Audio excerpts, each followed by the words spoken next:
എല്ലാം ഇവിടം കൊണ്ട് അവസാനിച്ചു, ഇനി എൻ്റെ ജീവിതത്തിൽ എനിക്കൊരു സന്തോഷമില്ല എന്ന് തോന്നുന്ന ചില സന്ദർഭങ്ങൾ നിങ്ങളുടെ ലൈഫിൽ ഉണ്ടായിട്ടുണ്ടാവില്ലേ?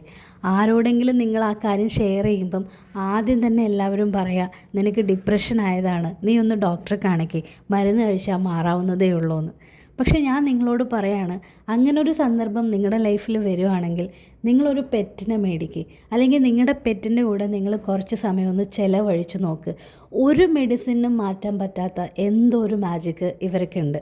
ഇത് പറയാൻ എളുപ്പമാണെന്ന് എനിക്കറിയാം, പക്ഷേ എൻ്റെ ലൈഫ് എക്സ്പീരിയൻസ് ഞാൻ നിങ്ങളുമായിട്ട് ഷെയർ ചെയ്താൽ നിങ്ങൾ വിശ്വസിക്കില്ലേ? ഒരു ദിവസം നമ്മൾ ഏറ്റവും കൂടുതൽ യൂസ് ചെയ്യുന്ന വാക്ക് ഏതാണെന്നറിയോ? അമ്മ. ഒരു നിമിഷം പോലും നമുക്ക് അമ്മയില്ലാണ്ട് പറ്റില്ല. അങ്ങനെ ഒരു അമ്മ എനിക്കും ഉണ്ടായിരുന്നു. 2019 എൻ്റെ അമ്മയ്ക്ക് ക്യാൻസർ ആണെന്ന് ഞങ്ങൾ അറിഞ്ഞു. ചെറിയ ക്യാൻസറൊന്നും ആയിരുന്നില്ല, ഒരിക്കലും മാറാത്ത പാൻക്രിയാസിൽ വരുന്ന ഒരു തരം റയർ ക്യാൻസർ. 2 മാസം മാത്രമേ എൻ്റെ അമ്മ ജീവിച്ചിരിക്കുള്ളൂ എന്ന് ഡോക്ടേഴ്സ് ഉറപ്പിച്ചു പറഞ്ഞു. ആ ഒരു സമയത്ത് എൻ്റെ മാനസികാവസ്ഥ നിങ്ങൾക്ക് ഊഹിക്കാൻ പറ്റാവുന്നതേ ഉള്ളൂ.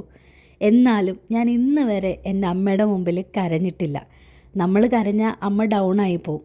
അതുകൊണ്ട് എപ്പോഴും നല്ല ഹാപ്പിയായി ചിരിച്ച് തമാശയൊക്കെ പറഞ്ഞിട്ടാണ് അമ്മയുടെ കൂടെ ഓരോ സമയവും ചിലവഴിച്ചത്. പക്ഷേ ചില സമയത്ത് എൻ്റെ അമ്മയ്ക്കൊരു വേദന വരാനുണ്ട്.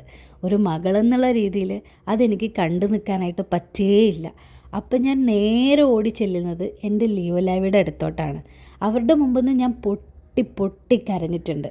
ആ ഒരു സമയത്ത് അവരറിഞ്ഞോ അറിയാതെയോ എന്നെ നോക്കുന്നൊരു നോട്ടം, എനിക്ക് തരുന്നൊരു കെയർ, അതെൻ്റെ ജീവിതത്തിൽ ഒരുപാട് മാറ്റങ്ങൾ ഉണ്ടാക്കിയിട്ടുണ്ട്.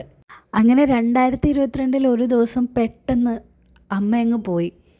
ഇനി എൻ്റെ ജീവിതത്തിൽ എൻ്റെ അമ്മ ഇല്ല എന്നുള്ളൊരു സത്യം ഞാൻ മനസ്സിലാക്കിയപ്പം അതെന്നെ വല്ലാതെ തളർത്തി.